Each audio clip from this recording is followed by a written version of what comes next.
I never thought I'd be telling this story, but here goes. Name's Mike Johnson, just your average Joe from a small town in Montana. I work construction, like my beer cold, and enjoy the occasional fishing trip. Never believed in monsters or any of that hocus-pocus stuff. Well, at least I didn't until that day in Blackwood Forest. It was supposed to be a simple camping trip. My buddy Dave had bailed at the last minute, something about his kid being sick. So there I was, heading into the woods alone like some discount Bear Grylls. The first day went fine. I set up camp, caught some trout for dinner, and spent the evening nursing a bottle of Jack by the fire. It wasn't until the next morning that things went south. I decided to explore a bit, maybe find a good spot for tomorrow's fishing. I thought I knew these woods like the back of my hand, but somehow I got turned around. The trees all started looking the same, and my phone had no signal to pull up a map. As the sun started to set, panic set in. I was lost, plain and simple. That's when I saw the cabin. It was old, real old, the kind of place you'd expect to see in some horror flick about evil hillbillies or something.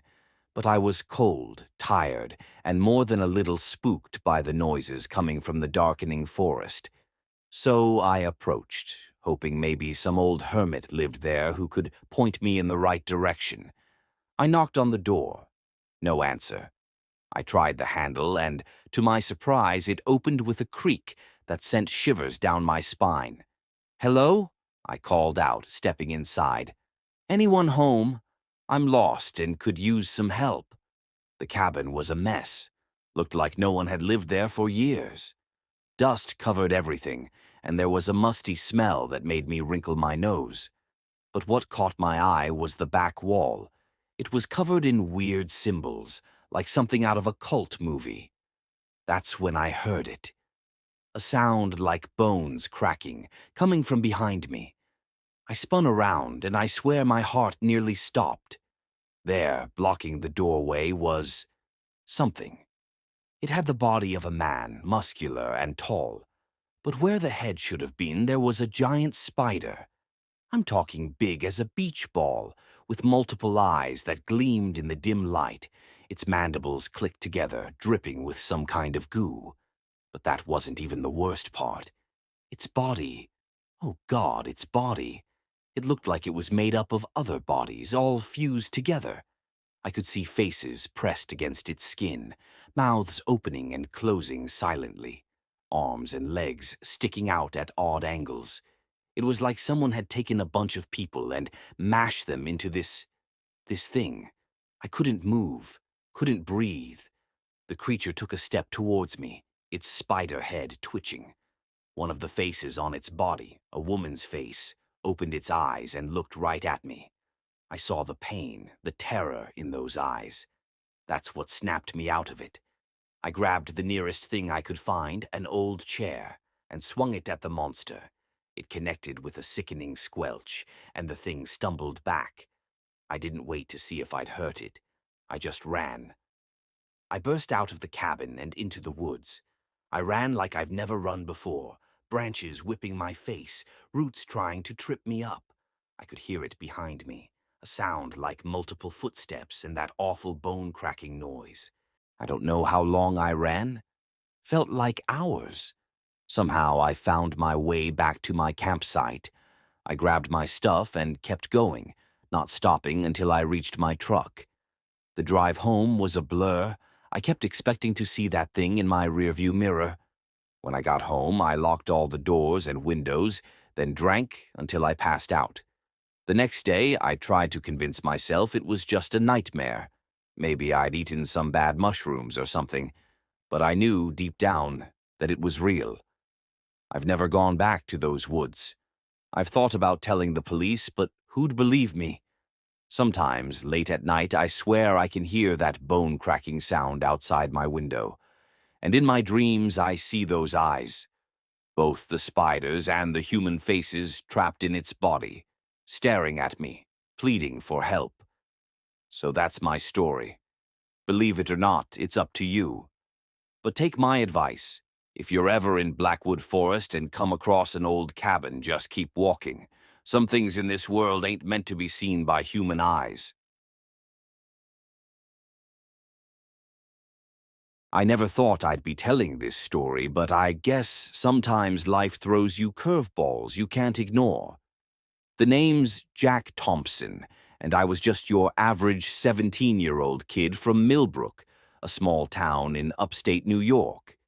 You know the type, into video games, hanging out with friends, and trying to avoid my parents' lectures about college applications. It all started on a crisp October evening. I was walking home from my buddy Mike's place after a marathon gaming session. The streets were quiet, with just the occasional car passing by and the crunch of fallen leaves under my feet. I decided to take a shortcut through Willow Park, even though my mom always said it was creepy at night. As I entered the park, the streetlights became fewer and farther between. The trees seemed to loom over me, their branches reaching out like gnarled fingers. I quickened my pace, telling myself I was being stupid for feeling scared. That's when I heard it, a soft, squelching sound like someone walking through mud. But it wasn't raining and the ground was dry.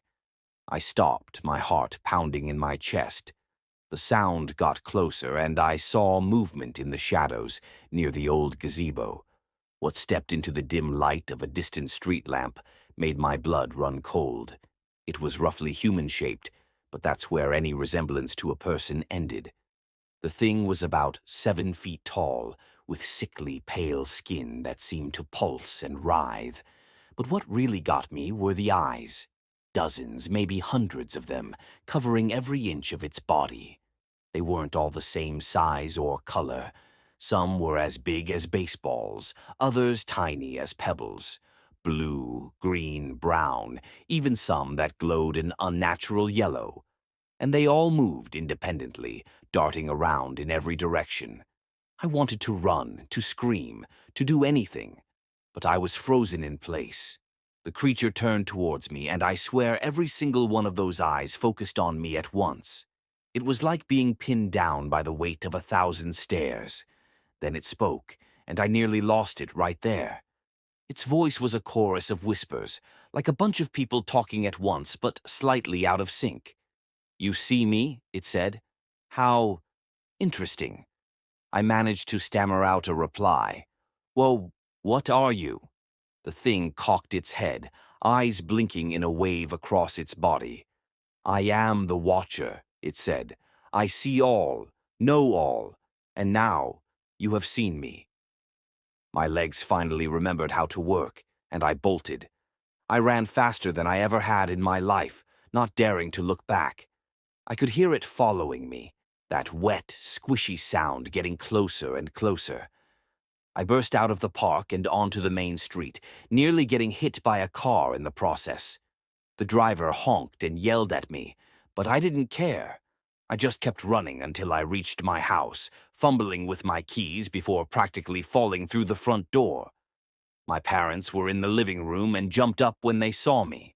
I must have looked a mess, pale, sweating, and out of breath. They asked what was wrong, but how could I explain? Who would believe me?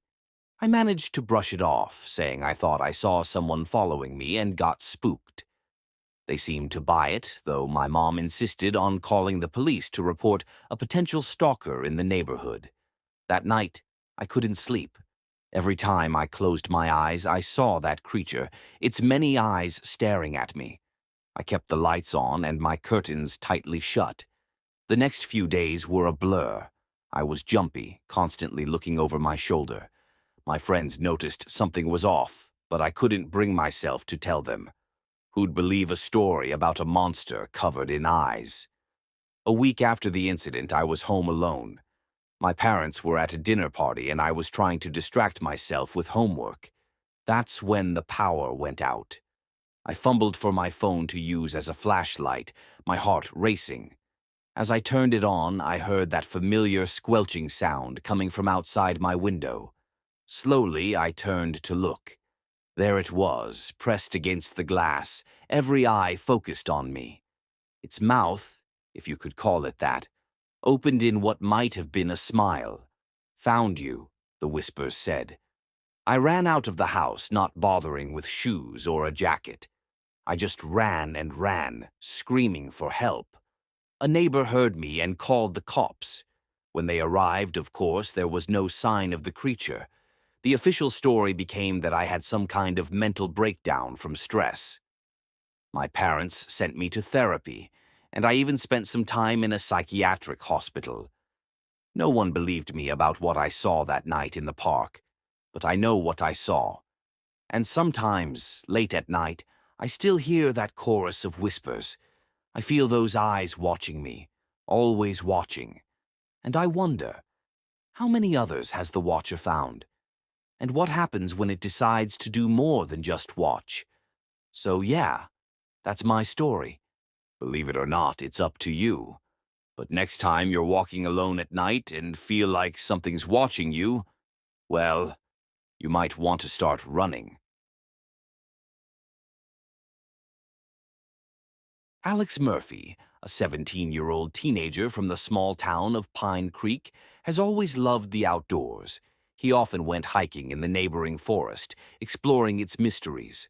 One fall day, Alex decided to go for a long walk to clear his mind after a fight with his parents. The forest greeted him with the rustle of yellow leaves and a cool breeze.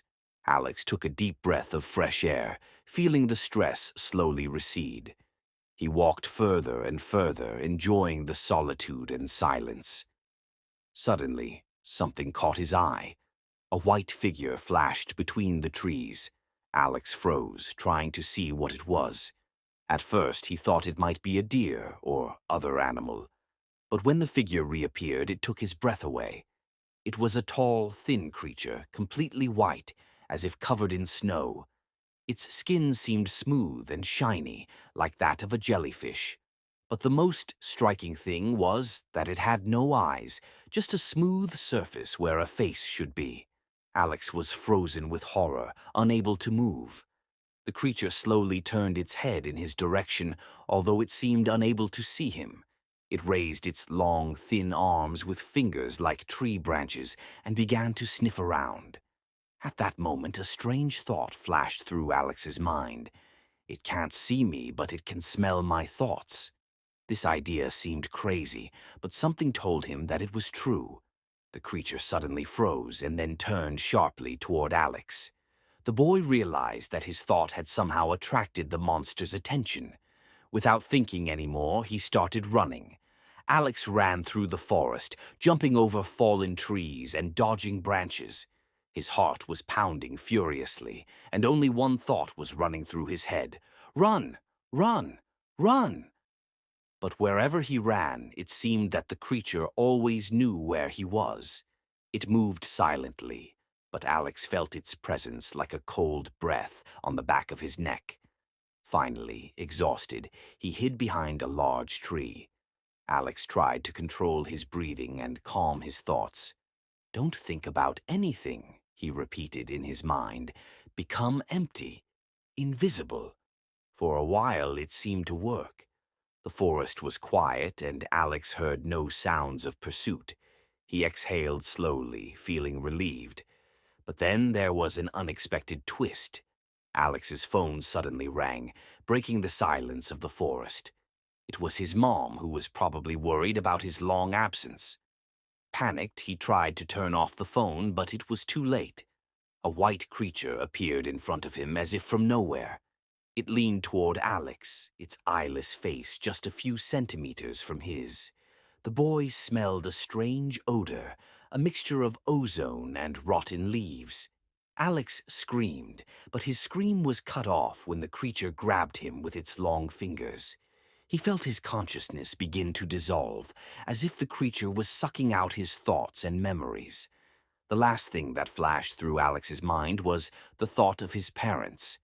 He regretted that he had quarreled with them, that he hadn't told them how much he loved them. And then everything disappeared. The next day, the police found Alex's phone in the woods. A large-scale search lasted for weeks, but the body was never found. Locals began to talk about the curse of the forest, and parents forbade their children to go there alone.